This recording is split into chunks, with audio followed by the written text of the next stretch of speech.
આજે આપણે ખેડૂતો માટે ખૂબ જ ઉપયોગી ટોપિક વિશે ચર્ચા કરશું। આ મુદ્દો ખૂબ જ જરૂરી છે અને ઘણા ખેડૂત મિત્રો તે બાબતે પ્રશ્નો પણ પૂછતા હોય છે।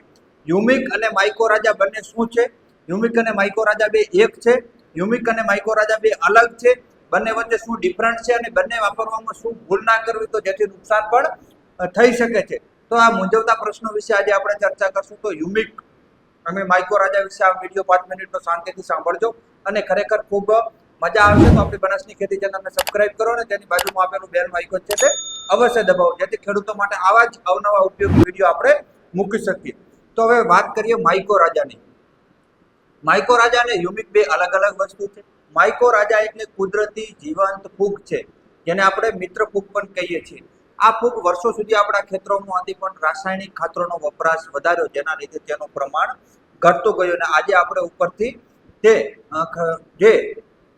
ઉપરથી તે છોડની અંદર આપતા થયા છીએ। તો માઇકોરાજા એ છોડના મૂળની વિકાસના જે મૂળ છે તે આપણે માઇકોરાજા આપવાથી છોડના મૂળની આજુબાજુમાં જે તંતુ મૂળો ટાઈપનું એક જાળું બનાવતી હોય છે અને તેના દ્વારા જે જમીનની અંદર અલભ્ય સ્વરૂપમાં જે ખાતરો પડેલા છે, પદાર્થો પડેલા છે, જમીનના મૂળ સુધી પહોંચાડવાનું કામ કરે છે।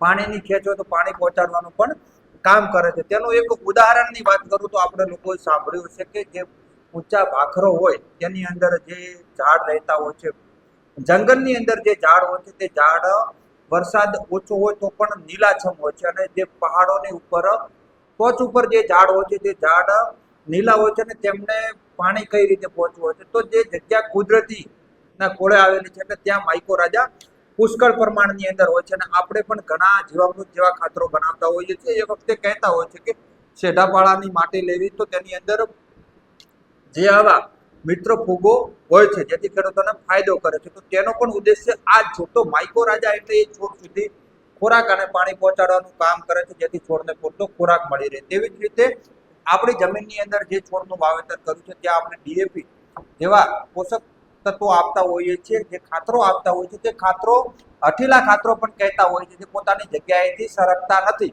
જેથી છોડનું મૂળ જો ત્યાં સુધી ના પહોંચી શકે તો માઇકોરાજા એવું જાળું બનાવીને તે ખાતરોને છોડ સુધી પહોંચાડવાનું કામ કરે છે। આપણે કહી શકીએ કે માઇકોરાજા એ મૂળનું જાડું 10 ગણું સુધી વધારી શકે છે એટલે તેના જે છોડના મૂળ છે તેનાથી 10 ગણે દૂર સુધી ખાતર પડ્યું તે પણ છોડ સુધી પહોંચાડી શકે છે। ફોસ્ફરસ છે, ઝીંક છે, કેલ્શિયમ છે આવા પોષક તત્વો પણ છોડને મળે અને આજુબાજુની જમીનમાંથી મળે તેવું કાર્ય કરતું હતું। તે એક જીવંત ફૂગ છે।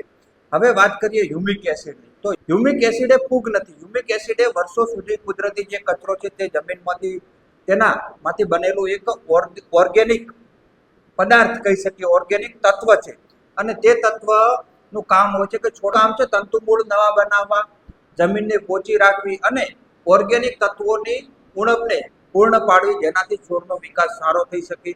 તે જમીનની ભેજ સંગ્રહ શક્તિમાં પણ વધારો કરે છે અને એક વાતે સમજી લો કે હ્યુમિક એસિડ એ ગાડીની અંદર જે રીતે એન્જિન કામ કરે છે તેવું જ કામ છોડ માટે હ્યુમિક એસિડ કરતું હોય છે। હવે તમારી જમીન કડક થઈ ગઈ છે ને તેની અંદર મૂળ નવા નથી ફૂટતા તો તમે તેની અંદર હ્યુમિક આપો જેથી તમારી જમીન પણ પોચી બનશે ને નવા મૂળ પણ ફૂટશે। હવે માઇકોરાજાની વાત કરીએ તો તમે જે ખાતરો આપો છો તે ખાતરોનો છોડ રિસ્પોન્સ નથી આપતો એટલે કે છોડના મૂળ સુધી નથી પહોંચતા તો તેની અંદર તમે માઇકોરાજા આપો જેથી એ ખાતરો છોડના મૂળ સુધી પહોંચાડી શકીએ। હવે માઇકોરાજા ક્યારે આપવું અને હ્યુમિક ક્યારે આપવું? માઇકોરાજા પાયાના ખાતર તરીકે પણ આપતા હોય છે અને જ્યારે છોડ 30 થી 40 દિવસ સુધીનો થતો હોય ત્યાં સુધી તમને તેને માઇકોરાજા પાયાના ખાતર તરીકે અથવા તો જમીનમાં જ આપવાનું રહેતું હોય છે। હવે હ્યુમિકની વાત કરીએ તો હ્યુમિક એસિડને તમે પાયાની અંદર પણ આપી શકો છો અને તેને છોડ ઉપર સ્પ્રે પણ કરી શકો છો। હવે બંને સાથે મિલાવીને આપી શકીએ? હા, બંને ઓર્ગેનિક જ છે, બંને કુદરતી વસ્તુ છે એટલે તમે તેને બંનેને